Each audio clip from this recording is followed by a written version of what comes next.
దీనిలో భాగంగానే రాష్ట్రంలో ఉన్న విద్యార్థులు యువత ఈ కలెక్టరేట్ కార్యాలయాలకి కదం తొక్కి ఏదైతే చంద్రబాబు ప్రభుత్వం విద్యార్థుల జీవితాలతో చెలగాటమాడుతా ఉన్నాడో దానికి నిరసనగా విద్యార్థులు మరింత సమరశీలంగా ఉద్యమించాలని ముందుగా విద్యార్థి లోకానికి మేము పిలుపునిస్తా ఉన్నాం. వైఎస్ఆర్సీపీ విద్యార్థి విభాగం తరపున ఇప్పటికే బడ్జెట్ ప్రవేశపెట్టారు.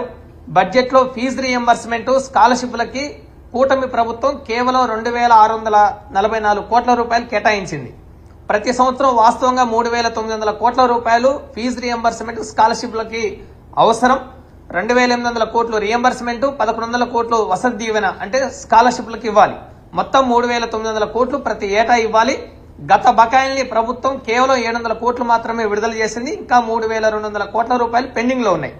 2025-26 విద్యా సంవత్సరానికి 3,900 కోట్ల రూపాయలు అవసరమైతే ప్రభుత్వం ఇచ్చింది 2,644 కోట్లు. మొత్తం కలిపి ఇవ్వాల్సిన గత సంవత్సరం ప్రస్తుత సంవత్సరాలకి ఇవ్వాల్సిన ఫీజు రీఎంబర్స్మెంట్ స్కాలర్షిప్ బకాయిలు మొత్తం 7,100 కోట్ల రూపాయలు ఉన్నాయి. ప్రభుత్వం వీటిని కేవలం బడ్జెట్ లో 2,644 కోట్లు మాత్రమే చూపించింది. పెండింగ్ బకాయిలు ఎప్పుడు ఇస్తారో ఇప్పటికీ స్పష్టత లేదు. మీరు ఫీజు చెల్లించకపోతే కాలేజీ యాజమాన్యాలుగా మేము సర్టిఫికెట్లు మీకు ఇవ్వము అని చెప్పేసి కాలేజీ యాజమాన్యాలు విద్యార్థులను ఒత్తిడి చేస్తా ఉన్నాయి. విద్యార్థుల తల్లిదండ్రులు అప్పులు చేసి బంగారం తాకట్టు పెట్టి కాలేజీలకి ఫీజు కట్టాల్సిన దుస్థితి ప్రభుత్వంలో ఏర్పడింది. గత జగన్మోహన్ రెడ్డి గారి 5 ఏళ్ల పాలనలో ఏ టర్మ్ ఫీజు ఏ నెలలో ఎప్పుడు ఇస్తారనేది చాలా స్పష్టంగా ముందే ప్రకటనలు ఇచ్చి పత్రికల్లో విద్యార్థుల తల్లిదండ్రుల ఖాతాల్లో జమ చేస్తే ఈరోజు కూటమి ప్రభుత్వం 9 నెలల పాలనా కాలంలో ఒక్క రూపాయి కూడా విద్యార్థులకి కనీసం ఖాతాల్లో కాదు కాలేజీలకు చెల్లిస్తామన్నారు. 9 నెలలైనా మీరు ఇచ్చింది కేవలం 700 కోట్లు. మరి ఎస్సీలకి సెంట్రల్ గవర్నమెంట్ 60% ఇస్తుంది. మరి పూర్తి స్థాయి ఫీజు విద్యార్థులకు ఒక టర్మ్ అందింది. మరి బీసీ అదేవిధంగా ఈబీసీ స్టూడెంట్స్ మైనారిటీ విద్యార్థులకి మీరు ఎందుకు చెల్లించలేకపోతా ఉన్నారు? బకాయిలు ఎప్పటిలోగా చెల్లిస్తామనే స్పష్టత మీకు లేదు. ఈ బడ్జెట్ లో కేవలం మీరు 2,644 కోట్లు మాత్రమే విడుదల చేసి మిగతా ఫీజుని ఎప్పుడు చెల్లిస్తారో మీరు చెప్పలేని ఒక దయనీయమైన పరిస్థితిలో కూటమి ప్రభుత్వం ఉంది. చాలా దుర్మార్గమైన వ్యవహారం. ఫీజులు చెల్లించకుండా విద్యార్థుల జీవితాలతో తల్లిదండ్రుల జీవితాలతో ఈరోజు కూటమి ప్రభుత్వం లోకేష్ మరియు చంద్రబాబు నాయుడు ఇద్దరు చెలగాటం ఆడుతా ఉన్నారు. ప్రశ్నిస్తామన్న పవన్ కళ్యాణ్ గారు ఏం చేస్తున్నారని మా వైఎస్ఆర్ విద్యార్థి సంఘం తరఫున మేము ప్రశ్నిస్తా ఉన్నాం. రెండోది, ఈ రాష్ట్రంలో జగన్మోహన్ రెడ్డి గారు ఏ రాష్ట్ర ముఖ్యమంత్రి ఈ దేశ చరిత్రలో చేయని విధంగా ఒకేసారి 17 ప్రభుత్వ వైద్య కళాశాలను 8,000 కోట్ల రూపాయలతోటి ఏర్పాటు చేస్తే అందులో ఇప్పటికే 5 మెడికల్ కాలేజీలు ప్రారంభమయ్యాయి. మిగతా కాలేజీలను ప్రారంభించి సీట్లు తేవాల్సిన ముఖ్యమంత్రి చంద్రబాబు నాయుడు గారు మా రాష్ట్రంలో ఏర్పాటు చేసిన 5 మెడికల్ కాలేజీలు కాకుండా మిగతా 12 మెడికల్ కాలేజీలు ఇవి జగన్ గారి ప్రభుత్వంలో ఏర్పాటు చేశారు కాబట్టి జగన్ ఏర్పాటు చేసిన వైద్య కళాశాలకు మాకు సంబంధం లేదు, మీరు సీట్లు ఇవ్వద్దని మెడికల్ కౌన్సిల్ ఆఫ్ ఇండియాకి లేఖ రాసిన ఘనత మొట్టమొదటి ముఖ్యమంత్రి చంద్రబాబు నాయుడు. ఆయన విద్యార్థి ద్రోహి, యువత ద్రోహి. 2,550 మెడికల్ సీట్లు ఈ రాష్ట్రానికి రావాలి, మిగతా మెడికల్ కాలేజీలకి వాటికి రాకుండా ఈరోజు మెడికల్ కౌన్సిల్ ఆఫ్ ఇండియాకి లేఖ రాసి పేద ప్రతిభావంతులైన విద్యార్థులు ఎవరైతే ఉన్నారో వాళ్ళందరి డాక్టర్ చదువులకి చాలా దుర్మార్గంగా ఆటంకంగా నిలిచిన చరిత్ర ఈరోజు చంద్రబాబు నాయుడు అంటే బాబు అంటేనే మోసం, బాబు షూరిటీ, మోసం గ్యారంటీ అనేది ఇప్పటికే అందరికీ తేటతెల్లమైంది. నిరుద్యోగ భృతి ప్రతి నిరుద్యోగికి 5 ఏళ్ల కాలంలో మేము 20 లక్షల ఉద్యోగాలు ఇస్తామన్నారు. సంవత్సరానికి 4 లక్షల ఉద్యోగాలు ఇస్తామన్నారు. నారా లోకేష్ గారు స్పష్టంగా ప్రకటించారు, మేము జాబ్ క్యాలెండర్ ఇస్తామని ఊరూరా తిరిగి యువగలం పాదయాత్రలో ప్రకటించారు. మీరు జనవరిలో ప్రతి ఏటా జాబ్ క్యాలెండర్ అన్నారు. ఇప్పటికి జనవరి అయిపోయి 3 నెలలు అవుతా ఉంది, మీరు జాబ్ క్యాలెండర్ ఇవ్వలేదు.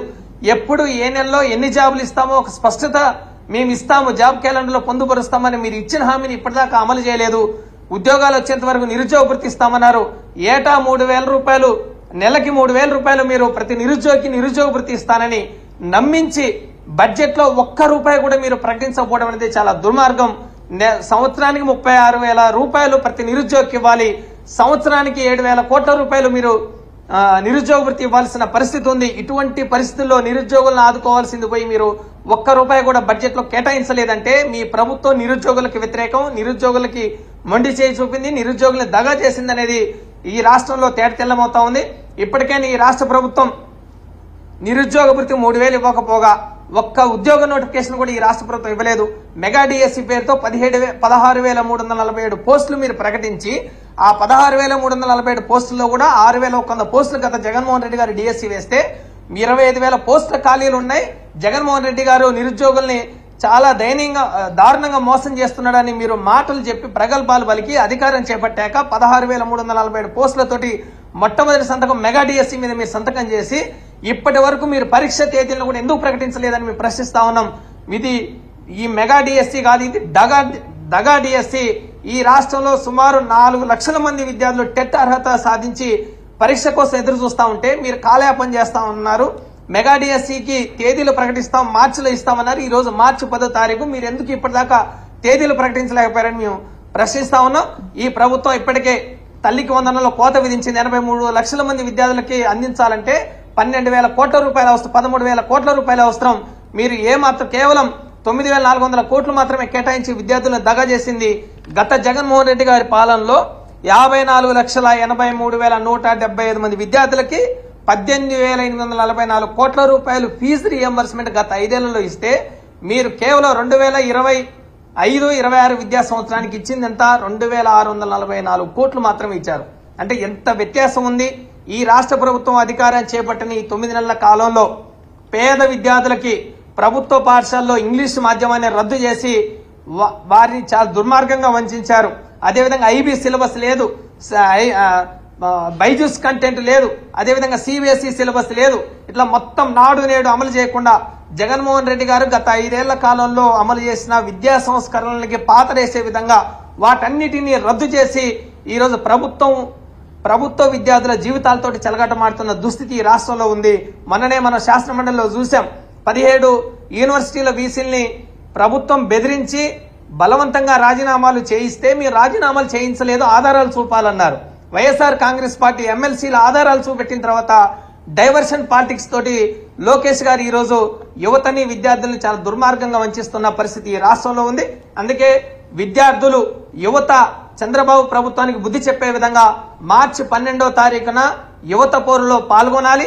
ఫీజు బకాయిల్ని చెల్లించే విధంగా ప్రభుత్వ మెడికల్ కళాశాలల ప్రైవేటీకరణ తక్షణమే నిలిపివేయాలని, ప్రతి నిరుద్యోగికి 3,000 రూపాయలు నిరుద్యోగ భృతి అందించాలని వైఎస్ఆర్ కాంగ్రెస్ పార్టీ అధినేత జగన్మోహన్ రెడ్డి గారు ఇచ్చిన చలో కలెక్టరేట్ల పిలుపుకి లక్షలాదిగా విద్యార్థులు యువత తరలివచ్చి కదం తొక్కి సమరశీలంగా సంఘటితంగా ఉద్యమించాలి.